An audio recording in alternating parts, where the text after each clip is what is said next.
खुण्यांची मिरवणुकी दहशतीचा जल्लोष, नाशिक रोड पोलिसांची धडाकेबाज कामगिरी। गुन्हेगारांच्या वाढत्या बेमालूम मिरवणुकीला अखेर पोलिसांचा कडक चाप बसलाय। खुनातील आरोपींनी कारागृहातून सुटल्यानंतर तलवारी सुरे झळकवत शहरात काढलेली धिंगाणा मिरवणूक सोशल मीडियावर व्हायरल होताच नाशिक रोड पोलिसांनी आरोपींना ताब्यात घेत शहरभर धिंड काढत कडक संदेश दिला। गुन्हेगारी चालणार नाही, दहशतखोरीला जागा नाही।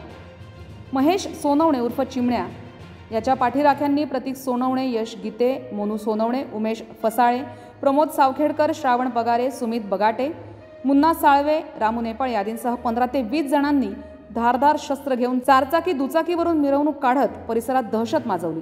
रस्त्याने जाणाऱ्या नागरिकांना अडवून वाहतुकीत अडथळा निर्माण केला। परंतु ही सगळी दादागिरी पोलिसांच्या रडारवरून सुटली नाही। वरिष्ठ पोलीस निरीक्षक जितेंद्र सपकाळे यांच्या आदेशावरून लगेच गुन्हा दाखल झालाय। नाशिक रोड पोलिसांनी आरोपींवर कारवाई करत बिटको पॉइंटपर्यंत धिंड काढली आणि शहराला दाखवून दिलंय गुन्हेगारांचा जल्लोष नव्हे तर पोलिसांचा वचक कायम आहे। संविधान न्यूज, नाशिक।